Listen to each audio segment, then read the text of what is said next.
government yesterday stunned the markets with an unexpectedly low fiscal deficit of 5.1%, and the assumptions were not very ambitious in terms of growth of the economy, the nominal GDP or the tax buoyancy assumption. What were the calculations behind it and behind the strategy of austerity? I have with me one of the brains behind the budget math. We have with us the Finance Secretary, Mr. Somanathan. Thank you very much for your time, Mr. Somanathan. Well, first up, what is the strategy of bringing the fiscal deficit so much lower? I mean, 80 basis lower. You could have taken the liberty of a little more expenditure and actually stimulated consumption, perhaps. Why did you all prefer this alternative? I think, first of all, I think this notion that in normal, non-pandemic times, the government has some obligation to stimulate consumption as opposed to stimulating capital investment is something that I contest. I mean, I don't think there is any obligation on government beyond looking after the poor and the vulnerable, which is a separate task which the government always has and must do. But if you remove the poor and the vulnerable from the equation, stimulating consumption is not per se a normal activity of government. It was a necessary activity during a pandemic. It was a necessary activity when everything else had stopped. But otherwise, I think the government's duty is, on the one hand, to promote growth and development, and on the other hand, to look after the vulnerable and those sections of society that need government support. I think we have done both in this budget. And I'm not, therefore, one of those who feels that every time some, fast-moving consumer good company sees a problem with quarterly sales, government has to step up and give them more money to spend. I mean, that's somehow not the way I think of budgets. I mean, it's a perfect argument, and I would be normally on the side of, austerity. Even 5.1 plus 3% is 8.1, and we have a lot of work to do. That point is taken. But at this point in time, consumption recovery from COVID is still uneven. There are definitely more vulnerabilities, and you have elbow room. You have this big $25 billion of FPI money that will flow in because of index. Are they going to give it to us as a grant? No, they are not. So it'll be a loan which we'll have to service and pay. It will be part at the same interest rates that we service. So that's a source of financing. That doesn't give us any elbow room fiscally. It just means that there are more people willing to buy our bonds. No. Absolutely. On which they expect to be paid interest. Oh, absolutely. I'm not taking that away. Yeah. But, and if that money were not there, you would have to perhaps We have not counted on that money at all in any of our budget math. We are not even looking forward to it. That's an incidental thing that's happening on its own. We didn't even seek inclusion. We got included. It's coming. How much will come? I don't know. I'm not particularly worried about how much comes or doesn't come. Nothing we have done is based on their coming. So they come if they want, they don't come if they don't want. I'm not saying that you would stitch the domestic policy to a 25 billion coming or not at all.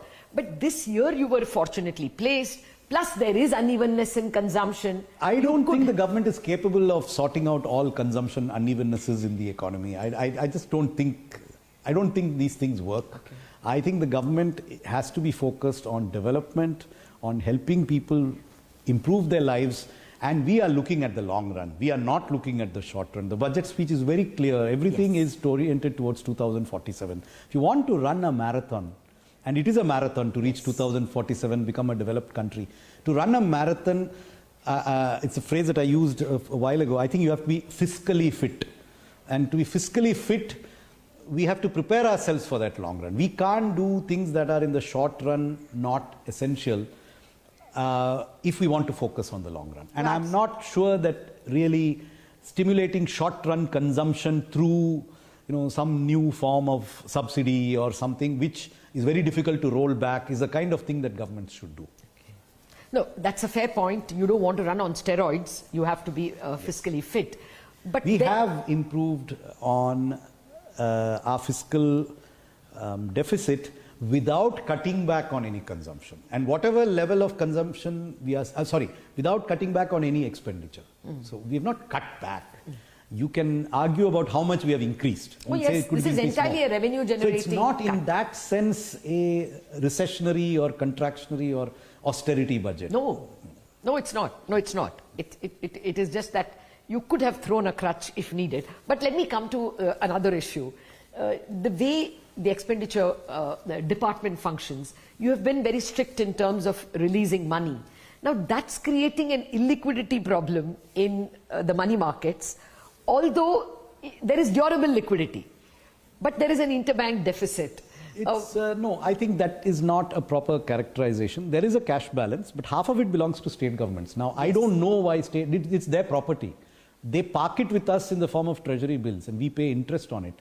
But I'm essentially, they're acting as a banker to state governments. There is the other half with you. The other half with us is a necessity if the bond markets would like to have steady weekly auctions and not variable amounts coming every week, which is what the RBI tells us they prefer. They tell us that they prefer to have a steady planned flow with a calendar that's announced. So if there are short-term cash flow fluctuations, we are not exercising the option of changing our auctions every week in order to optimize our liquidity. Yes. We will be ending our borrowing program shortly, and our peak expenditures happen between February 15th and March 31st, when we don't have any borrowing program.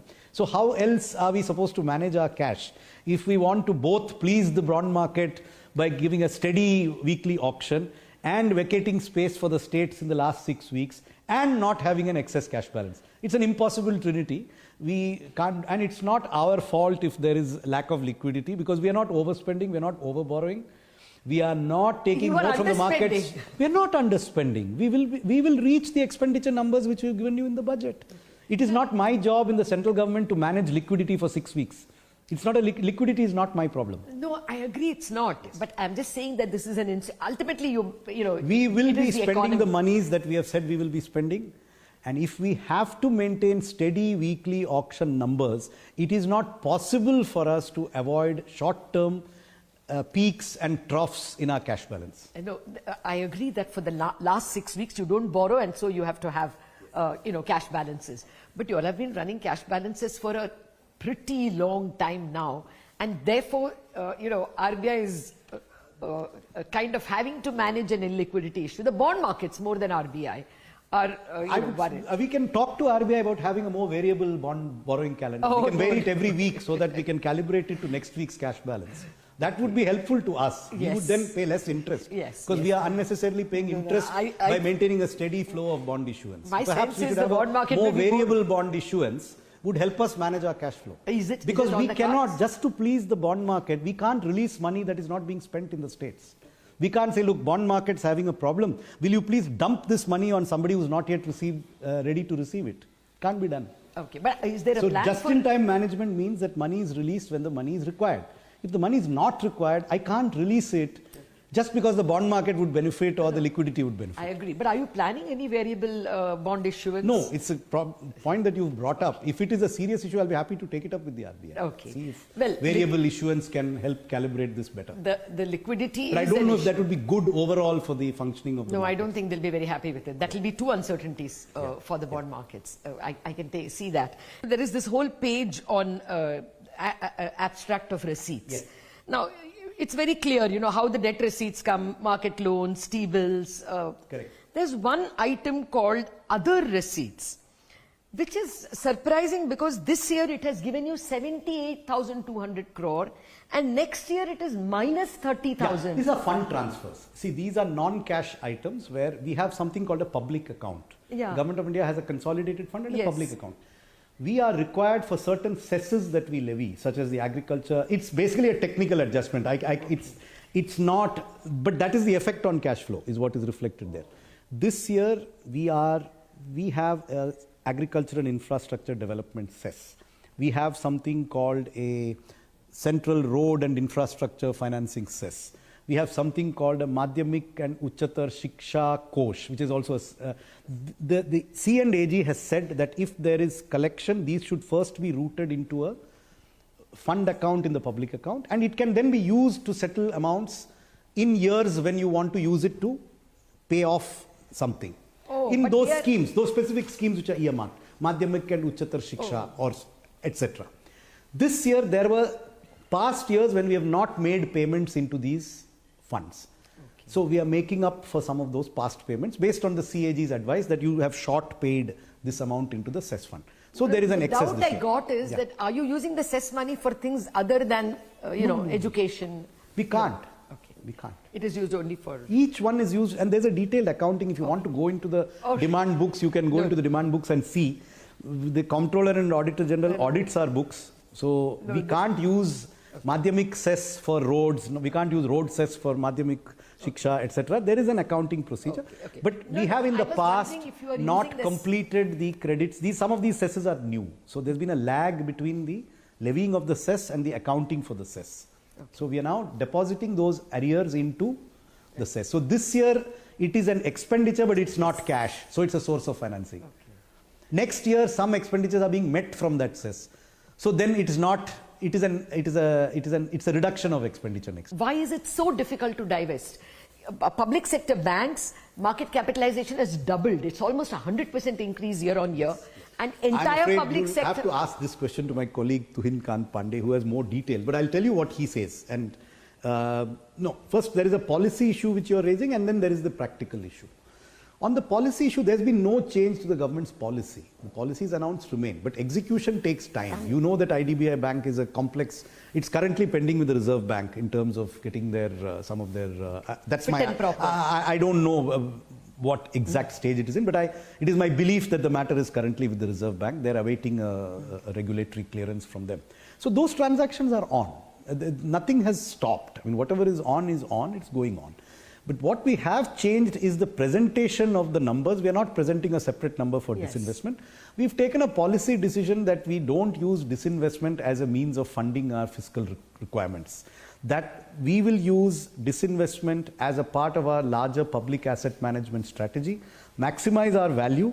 If maximizing value conflicts with fiscal management, then maximization of value takes priority. We are not going to say, we need this much cash from you this year to fill the budget hole. So you have to sell the shares by 31st March, which we used to do at one point of time. We don't do that anymore. So we are saying, look, pressure is off. You give us resources as dividend, give us resources as disinvestment, give us resources to boost the economy by incurring capital expenditure. Three different purposes for which public sector enterprises can be used. So in certain cases, we may actually opt for a lower dividend if they need it for capital expenditure. We may opt for a higher dividend. We may sell the share. What this is, the idea is to maximize the value that we can get from our public sector assets by de-emphasizing the short-term fiscal imperative. This is excellent answer. I'm not denying all these. All these are well taken. But still, when the markets are in a fine position, and it is the stated position of the government that it does not want to stay in certain areas beyond two or three strategic companies, then why are you not using the opportunity that the market is giving? There seems to be a serious execution block here. I am not sure. Well, execution of disinvestment is difficult. I don't deny that. I think it's very difficult to execute disinvestment in a country whose political economy is as, shall I say, complex as India's. So that is an issue. Execution is an issue, and it's something that we will tackle. But as of now, I think we have the numbers that we have. You know, something that has been commented enough, and you've got a lot of accolades for it in this budget. If you look at the fiscal glide path, I think you've beaten estimates. This year you've projected 5.1 next year, so that also looks promising. What is your message to the sovereign rating agencies? You're expecting an upgrade? Well, I would think that they do their job, but periodically it's our business also to bring it to their notice that economy, particularly emerging market economy like India, despite the odds, we are doing a lot of reforms, systemic reforms, which actually you're seeing is bearing the results now. If only Prime Minister Modi hadn't pressed the pedal, let's say the revving pedal, the accelerator during COVID, even as we are managing COVID, we will have to attend to reforms and continue doing the reforms. The Atmanirbhar Bharat announcements were all infused with so much of reform measures. Otherwise, we wouldn't have eliminated more than 68,000 rules, which were just so archaic and were becoming instruments for rent-seeking people. So, systemic reforms have continued. Whether it was pre-COVID, GST and IBC, together with very many other reforms like professionalizing public sector banks and so on, the emphasis on reform has given us adequate rewards, and we'll continue doing that. That is why even in the budget, we have emphasized on transparency. We have emphasized on getting everything on board the budget process itself, rather than keeping it outside of the budget or underneath the carpet. These are not small steps, and that has been consistently done in the last 4-5 years. And before that, as I said, IBC or banking reforms, the 5 major recognition R's, as we say, Absolutely. of the problem. So to list it, there are so many, some small, some very big.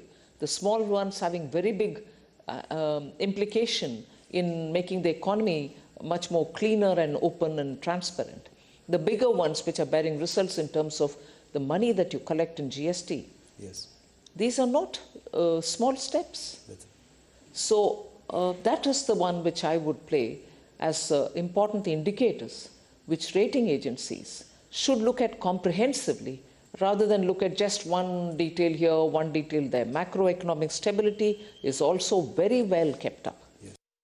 This revenue buoyancy, what is giving this buoyancy? Is it that you are using some artificial intelligence and machine learning to be able to... It's a combination of many factors. First, I would say, again, people have perhaps forgotten, but a lot of this work started in 2017.